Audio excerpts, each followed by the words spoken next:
The old man and the sea. হেরে যাওয়ার জন্য মানুষের জন্ম হয়নি। মানুষ ধ্বংস হতে পারে, কিন্তু পরাজিত হয় না। তাই দেখানো হয়েছে the old man and the sea বইটিতে। গল্পটি এমনই। সান্তিয়াগো বৃদ্ধ, বয়স হওয়া সত্ত্বেও তার দেহে যথেষ্ট বল রয়েছে।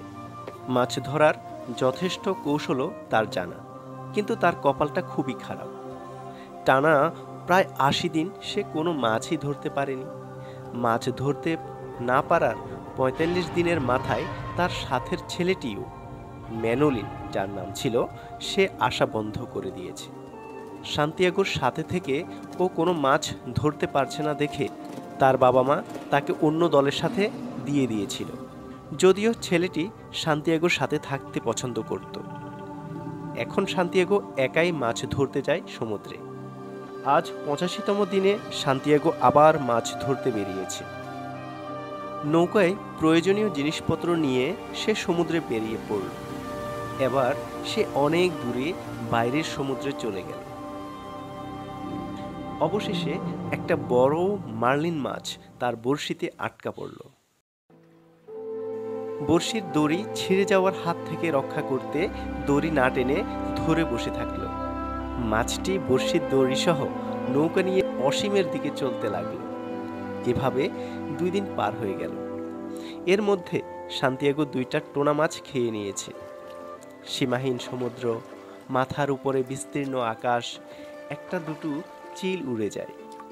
হঠাৎ সবকিছুর জন্য সান্তিয়াগোর মায়া হতে লাগলো। এমন কি যে মাছটা তার নৌকা টেনে নিয়ে যাচ্ছে। সান্তিয়াগো ভাবছে, আজ ছেলেটি থাকলে অনেক উপকার হতো। এভাবে চলতে চলতে একসময় মার্লিন মাছটি জলের উপরে উঠে আসলো।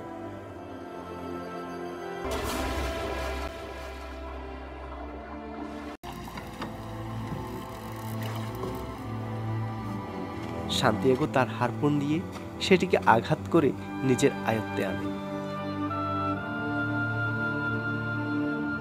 মাছটি ছিল অনেক বড়। এটাই তার শিকার করা সবচেয়ে বড় মাছ। তার নৌকায় মাছটির জায়গা হবে না বলে সে এটিকে পানির মধ্যে রেখে দড়ি দিয়ে নৌকার সঙ্গে বেঁধে দিল। এবার সে দ্বীপের উদ্দেশ্যে রওনা করল, যেখানে সান্তিয়াগো থাকে। সে আসলে বাইরের সমুদ্রে অনেক দূরে চলে এসেছিল। এত কিছুর পর তার শরীরেরও অবস্থা খারাপ। মাছটি নিয়ে যাত্রাপথে আসলো বিপদ। একে একে রাক্ষসে হাঙ্গরের সম্মুখীন হতে লাগলো। বেঁধে রাখা মাছটিকে হাঙ্গরের হাত থেকে রক্ষা করতে রীতিমতো যুদ্ধ করতে হলো তাকে। একটা হাঙ্গরকে তার হারপুনটা দিয়ে আঘাত করার সময় সেটাও হারালো। শেষ পর্যন্ত দ্বীপে পৌঁছালো। নৌকা থেকে নেমে নিজের শোয়ার ঘরে গিয়ে ঘুমিয়ে পড়ল সান্তিয়াগো। ভোরবেলা ছেলেটি এসে দেখল সে ঘুমোচ্ছে। এতক্ষণে অন্য জেলেরা সান্তিয়াগোর নৌকায় বেঁধে থাকা মার্লিন মাছের কঙ্কালটি দেখতে পেল। সবাই খুব আফসোস করছে, হায়, এত বড় মাছটি পেয়েও শেষ পর্যন্ত শুধু মাছের কঙ্কালটি নিয়ে আসতে হলো। এদিকে সান্তিয়াগো তখনও ঘুমোচ্ছে। এক রাজ্যের ঘুম নিয়ে সে সিংহের স্বপ্নে বিভোর। এই গল্পটি থেকে আমরা বুঝলাম, মানুষ চেষ্টা করলে অনেক কিছুই পারে, সব কিছু না। অনেক কিছুর উপরে যেটা থাকে সেটা নিয়ন্ত্রণ করে ভাগ্য।